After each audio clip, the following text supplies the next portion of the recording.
The sun dipped low on the horizon, casting long shadows across the quiet suburban street. Inside the spacious living room of the Mitchell household, tension crackled like static electricity. The large bay windows allowed the fading light to filter in, illuminating the carefully arranged furniture and the tense faces of the family members gathered there. "Dad, I need to talk to you about something important," I said, my voice quivering slightly as I tried to keep my composure. My father, Richard Mitchell, looked up from the newspaper he was reading, his eyes narrowing ever so slightly. "What is it, son?" he asked, setting the newspaper down on the coffee table with a soft thud. His voice was calm, almost too calm, which only made my heart race faster. "I saw something I think you should know," I continued, my hands clasped tightly together to stop them from shaking. "It's about Mom." Richard's expression didn't change, but I could see a flicker of something dark pass through his eyes. "Go on," he prompted, his tone still even. Taking a deep breath, I plunged forward. "I saw her, with someone else. They were together, really close, at a hotel downtown. It wasn't just a friendly meeting. Dad, I think she's having an affair."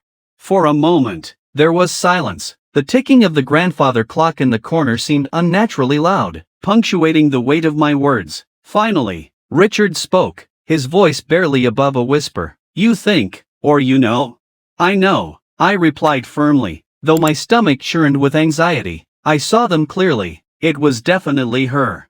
Richard leaned back in his chair, staring at the ceiling for what felt like an eternity. When he finally spoke again, his voice was cold, calculated. "Did you tell anyone else?" "No," I said quickly, "just you." He nodded slowly, his gaze returning to me. "Good, this stays between us for now." "But Dad," I began, my confusion growing.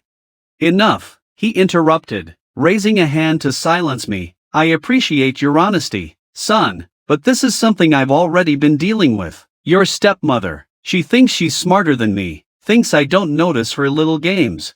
My eyes widened. "You knew?" Richard's lips curled into a thin smile. "Of course I knew, and I've been planning my next move. Soon, very soon, she'll get exactly what she deserves." "What do you mean?" I asked, my curiosity outweighing my fear. "She wants to play dirty? I'll give her something to remember. Something that will expose her for what she truly is in front of everyone who matters." He stood up, pacing the room thoughtfully. "This isn't just about revenge, son. It's about justice. She crossed a line, and now she has to pay." "But how?" I pressed, my mind racing with possibilities. Richard stopped pacing and faced me, his eyes glinting with determination. "I have a plan, a perfect one. All we need to do is wait for the right moment." "And when is that?" I asked, unable to hide my eagerness. "Soon," he replied cryptically. "Very soon. But for now, keep this to yourself. We can't afford any mistakes." I nodded, feeling a strange sense of excitement mixed with trepidation. "Okay, Dad, I won't say anything." "Good boy," he said, patting my shoulder. "Now go on and enjoy your evening. We'll talk more later." As I turned to leave the room, I couldn't help but glance back at my father. His face was set in a grim mask, his eyes hard and focused. Whatever he had planned, it was clear that it was going to be explosive.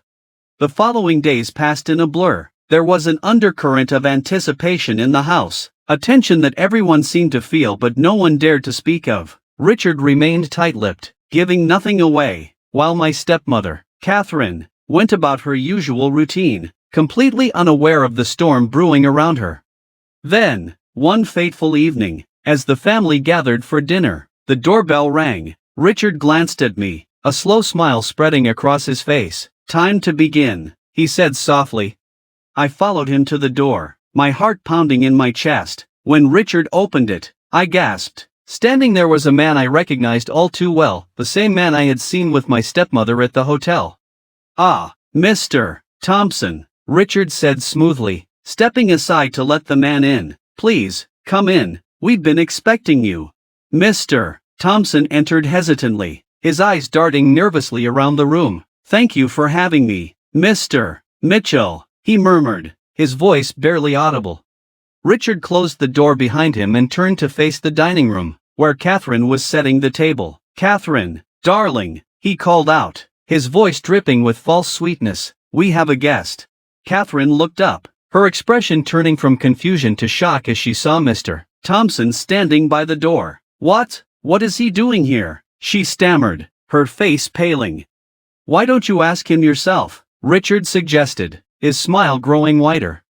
Before Catherine could respond, Mr. Thompson took a hesitant step forward. "Catherine," he began, his voice trembling, I didn't want things to end like this." Catherine's eyes widened in horror. "What are you talking about?" she demanded, her voice rising in pitch. "Oh, Catherine," Richard interjected, clapping his hands together dramatically. "Let's not play games. Mr. Thompson here has some interesting information to share with everyone."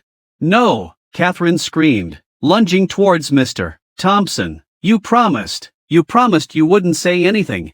But it was too late. Richard had orchestrated this moment perfectly, and there was no stopping it now. The entire family, my siblings, my aunts and uncles, even the neighbors who happened to be over for dinner were all watching, their mouths agape in shock. "Go on, Mr. Thompson," Richard urged, his voice filled with malicious satisfaction. "Tell them everything."